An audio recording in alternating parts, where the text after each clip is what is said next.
और अगर तुम लोग नए हो तो सब्सक्राइब करो, वो जो लाल वाला बटन है उस पर फूट फेंक के मारो या फिर मोमबत्ती, मुझे नहीं पता, बस क्लिक हो जाना चाहिए। अस्सलाम वालेकुम दोस्तों, मैं हूं मुनव्वर हुसैन बुखारी। आप देख रहे हैं यूट्यूब चैनल MHB। जनाब कैसे हैं? ठीक हैं? अल्लाह ताला आपको खुश रखे और मुसर्रत ज़िंदगी अता फरमाए और हम सबको दूसरों के लिए आसानियां पैदा करने की तौफीक अता फरमाए।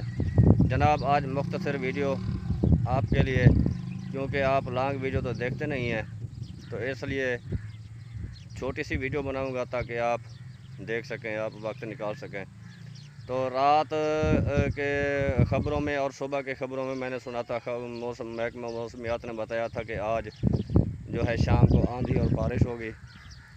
तो अल्लाह ताला से दुआ है कि जो मुस्तकिल मकानों में रहते हैं, पक्के मकानों में रहते हैं, उनकी तो बचत हो जाती है, लेकिन जो झोंपड़ियों में गुजारते हैं तो उन लोगों के लिए बहुत बड़ा मसला होता है। वो भी मैं दिखाता हूँ आपको कि झोंपड़ियों में कैसे लोग गुजारते हैं। ये है मेवर वो झोंपड़ियाँ जो आंधियों में गिर जाती हैं, तो फिर ये गरीब लोग इन्हें बनाते हैं, तैयार करते हैं, और फिर हर तीसरे चौथे दिन जो है आंधी आ जाती है, तो फिर इन्हें मेहनत करनी पड़ती है।